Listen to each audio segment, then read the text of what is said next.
we've been using lit circles in English for about the past 7 or 8 years, which is we buy high interest novels for each grade level and encourage kids to choose from the novels we've picked, and they pick ones that they want to read, and the idea is to encourage them to read more.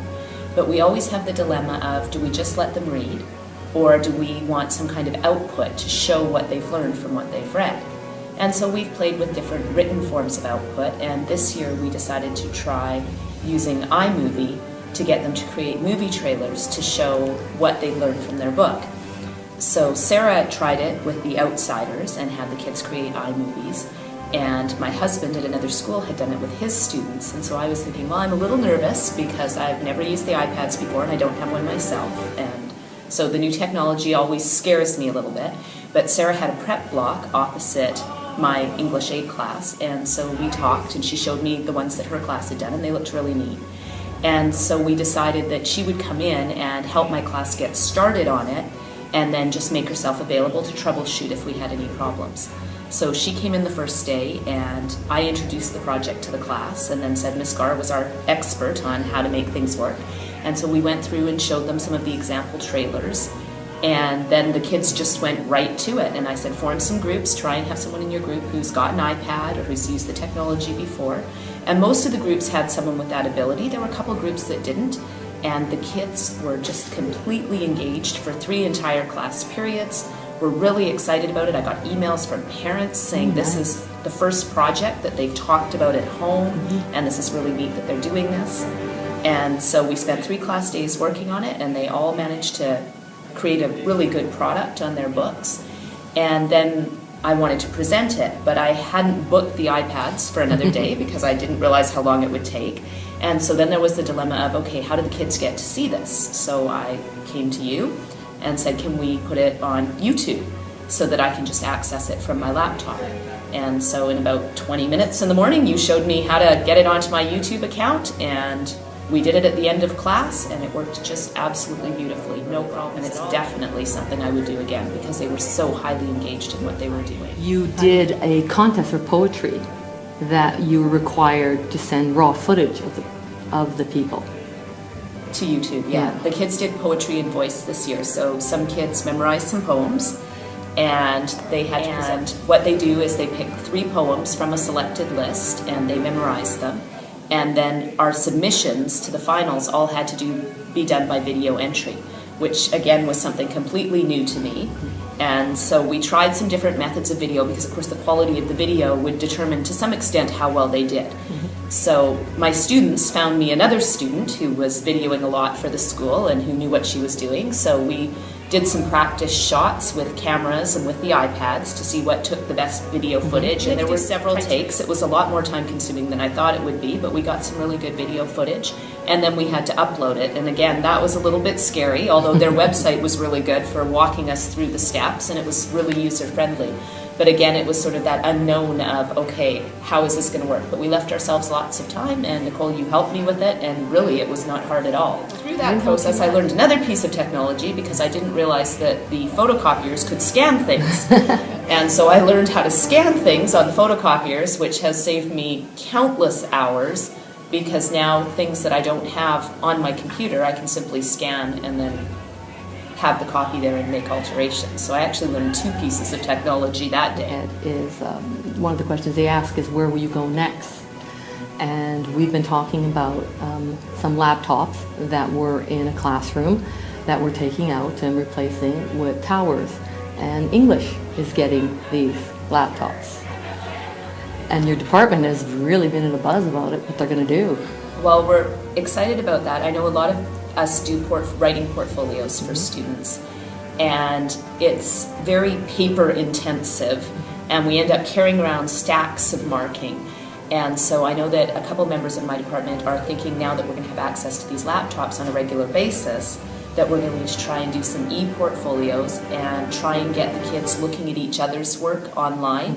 Now, I'm not familiar with the programs that they're going to use to do this, so I'm sure there's going to be some learning curve here, but get them looking at each other's work and commenting on each other's work so that there's more student evaluation going on before the teacher looks at it. Because I know for all of us, we tend to feel like we have to read everything they write. and we want to get students in the habit of reading each other's work and critiquing each other's work so that they can start to see where they themselves need to improve, instead of us, the teachers, assessing and reading absolutely everything, which as we get more and more students is becoming more and more difficult. You tried the student-led conferences this year too. Yes.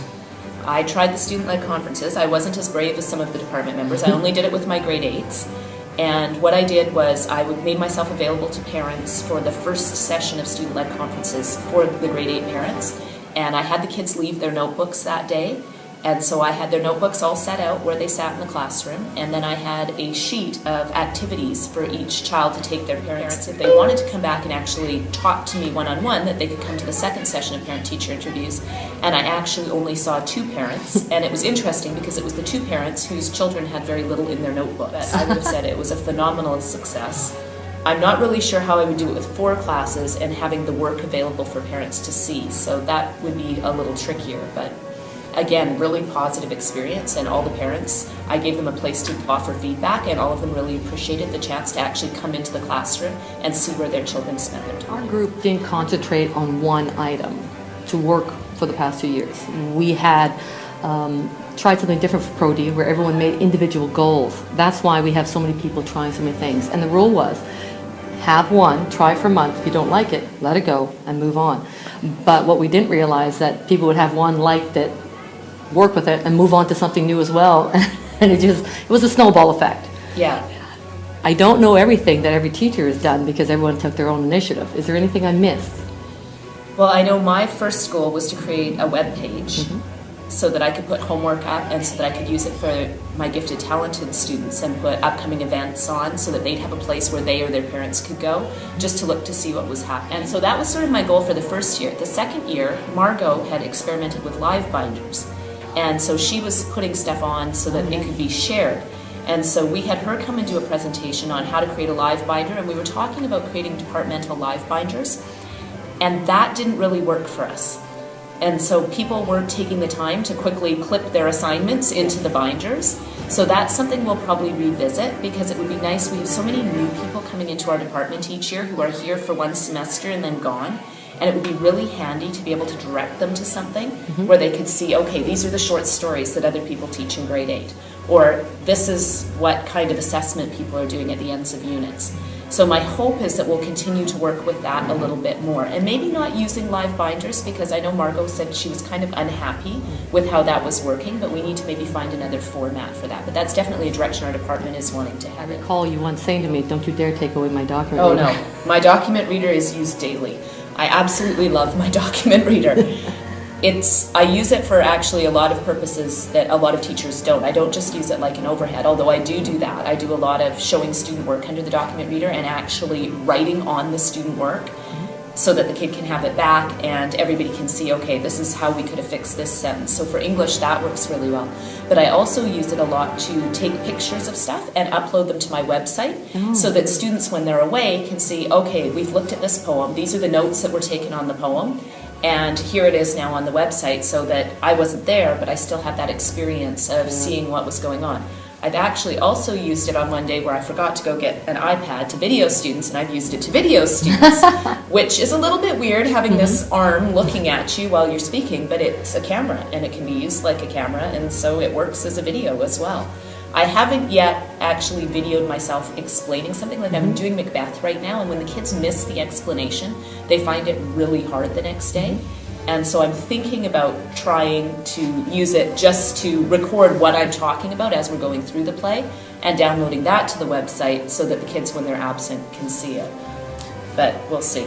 Hearing your own voice on a recording is a little bit yucky. Yes, I know. Thanks for your time. The classes have started, but I greatly appreciate it. No problem.